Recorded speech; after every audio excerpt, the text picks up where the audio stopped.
Je vais vous faire une confidence. Tu peux me raconter tout ce que tu voudras. C'est merveilleux d'entendre parler comme ça.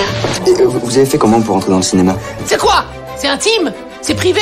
C'est personnel? Écoute, laisse-moi parler tout de même. On est du verbe naître, on est des comédiens. Au cinéma, c'est comme ça et pas autrement. Un fauteuil pour deux sur Séance Radio. Alors bonjour à tous et bienvenue cette semaine dans Un fauteuil pour deux. À l'occasion de la sortie du film de Gilles Lellouche, on plonge tous dans le grand bain. Et on en profite pour vous livrer les pensées de Guillaume Canet et de Benoît Poulvorde qui n'ont pas toujours pied dans le grand bain. Mais avant tout, un petit extrait de la bande-annonce. Ça fait 2 ans que je travaille pas. J'ai l'impression que tout ce que je touche se transforme en échec. T'es pas David Bowie, papa. Tu le sauras jamais. Moi, je trouvais plus dépressif que moi, j'ai l'impression. Je m'appelle Delphine, je suis alcoolique. Ce qui m'a sauvée, c'est mon équipe de natation synchronisée masculine. Assez prometteuse, je dois dire. Pour être dans cette équipe, il faut allier la volonté, la grâce, le rythme et une grande hygiène de vie. Tu t'en sens capable de ça? Bon, tu sais nager au moins? Ouais, pas mal, enfin... Bon, bah c'est bon, t'es dans l'équipe. Oh putain de bordel de merde! Championnat du monde, c'est un fantasme. Qui est pour? Hop, allez, c'est bon. Qu'est-ce que j'écris là? Équipe de France. Et pourquoi pas les hommes dauphins? Non. Arrête, Qu'est-ce que vous croyez, hein? C'est comme ça que vous allez gagner? Je veux juste participer. Participer, fils de pute! Oh non, arrête de rigoler, vous allez tous vous mettre en tenue, on va aller courir! Je pas mes habits pour courir, là. Oh, on s'en fiche. Alors on s'est demandé avec Guillaume, le bonheur il est où? À la piscine ou alors... On se rend compte que où qu'on aille, partout, je dirais, si on va dans un pays magnifique, même si on a une plage, qu'on a le ciel bleu, la mer magnifique et tout ça, si on est en présence d'autres hommes, il y a forcément tous les rapports humains qui reviennent et qui jouent. C'est-à-dire, dans les rapports humains, il y a l'amour, il y a la passion, il y a la tendresse, mais il y a aussi la haine, il y a le mensonge, il y a l'hypocrisie. Et un jour, on finit par se remettre sur la gueule.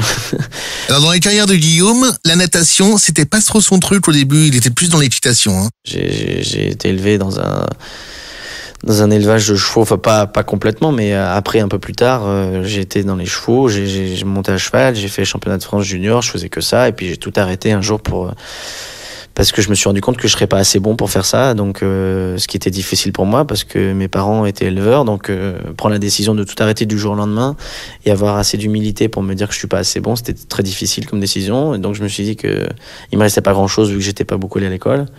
Enfin, j'ai été jusqu'au bac, mais je l'avais pas eu. Donc, je me suis dit, qu'est-ce qui me reste? Et ben, ce qui me restait, c'est ce que j'avais en moi. Et essayer de le faire sortir. Et je suis allé au cours Florent faire un stage et j'ai raconté des conneries. On m'a cru. Et je me suis dit, bah voilà, ça c'est génial. Et puis, j'ai continué. Il y a la légende et il y a la vérité. Jean Rochefort, le vrai parrain de ses débuts. Bah, Jean Rochefort, c'était différent. C'est que je suis retourné un jour à la campagne et qu'il m'a appelé. Il a appelé chez mon père et j'ai entendu Rochefort là-bas il voulait venir voir sa pouliche qui était née chez nous parce qu'il avait laissé sa poulinière, sa jument chez nous, et donc je lui ai dit mon père n'est pas là mais venez, je voulais vous la montrer. Donc il est venu, il a vu la jument et sa pouliche, et puis c'est comme ça qu'on s'est rencontrés, et il m'a parlé d'un film qu'il allait faire, et moi j'y ai pas cru, et en fait j'ai eu quand même un rendez-vous avec le réalisateur, mais je commençais déjà à tourner, j'avais déjà fait quand même plusieurs téléfilms, et j'ai joué au théâtre. Donc ouais, il m'a permis en tout cas de faire Barracuda. On peut dire que Guillaume a connu un succès galopant, mais on n'en sort pas pour autant les petits mouchoirs. Bah, comme le fait de monter très haut très vite, et puis d'avoir peur de retomber très vite aussi, de se faire mal, parce que plus on monte haut, plus on se fait mal quand on redescend. Voilà, maintenant j'en tire aussi les choses positives, et ça me fait pas peur du moment que je garde la tête sur les épaules et que j'ai des gens autour de moi qui savent rester qui ils sont, parce que j'ai déjà commencé à perdre des gens qui changent eux-mêmes au lieu de moi, et donc voilà, donc ça c'est dommage pour eux surtout, parce que voilà, bon, ça fait un peu de peine, mais voilà, il suffit de rester avec des gens intelligents et qui n'essayent pas de profiter de vous. Bon, en l'occurrence, les gens qui m'ont fait de la peine, c'est des gens qui ont essayé de profiter de moi. Et donc voilà, c'est tout. Il suffit d'être vigilant, et puis en même temps, ça fait le tri. Allez, rentre-toi! Oh la putain! Tu es une grosse connasse. On va chercher la fille qui est en nous. Moi, il n'y a pas de fille en moi. Bien sûr que si, abruti, hein, t'en perdras pas tes trucs pour autant. Au contraire, t'en gagneras peut-être un peu. Dans l'équipe de natation synchronisée, il y a une autre nageuse de talent qui se nomme Benoît Poulvorde. Alors Benoît Poulvorde, il est quoi? Il est provocateur, il est déconneur, il est cynique? Mais je cultive pas. La provocation, c'est un mot que j'aime pas. C'est comme les gens me mettent provocateur ou cynique. Je suis pas cynique. Par contre, je joue des personnages assez durs, quoi. Assez... qui n'ont pas beaucoup de mesures. Et je me fous éperdument, ça c'est sincère, de ce que les gens peuvent penser de moi. Je parle des gens en termes professionnels. Hein. Et donc je n'ai pas de barrière, j'ai pas beaucoup de tabous déjà. Et je me prends pas, moi je crois que c'est propre à la Belgique, je me prends pas au sérieux. Donc c'est ce qui donne un côté, entre guillemets, parce que je suis très jouette en fait. Mais j'ai un copain qui m'a dit hier un truc, c'était un super... vraiment je l'ai pris comme un compliment parce que c'est un preneur de son qui m'a suivi la journée, qui m'a dit...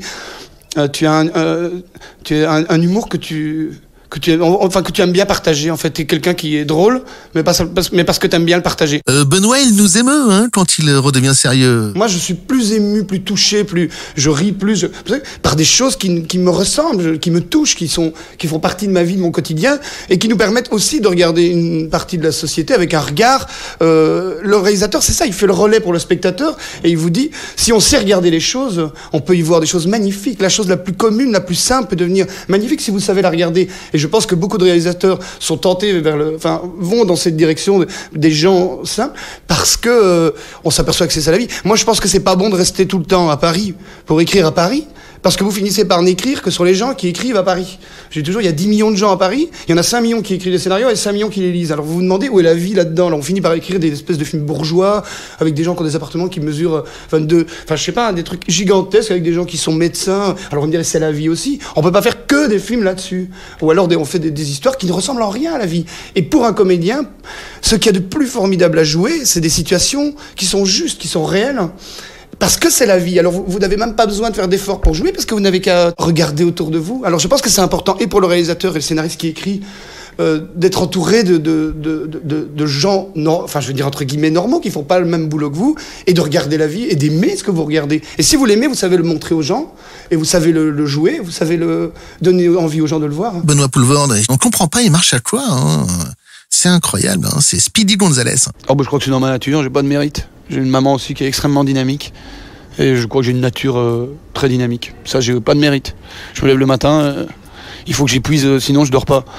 Il faut que je m'épuise, moi. Il faut que je me fatigue. Et voilà, le grand bain cartonne, on a tous envie de se plonger dedans d'ailleurs. Un fauteuil pour deux, c'est terminé pour aujourd'hui. On réécoute l'émission en podcast et à la semaine prochaine. Ça vire un peu à l'orange? Non. J'ai mis l'autre ans. Tu trembles? Ouais, je tremble, ouais. Tu trembles jamais, toi? Non. Ça m'empêche pas d'avoir peur. T'imagines un peu ce qui se raconte autour de lui? Mais c'est mon mec et je suis fière de lui. C'est important d'être fidèle à ses rêves. On sait que vous avez peur, mais qu'on est là. Et puis vous dire aussi que on vous aime.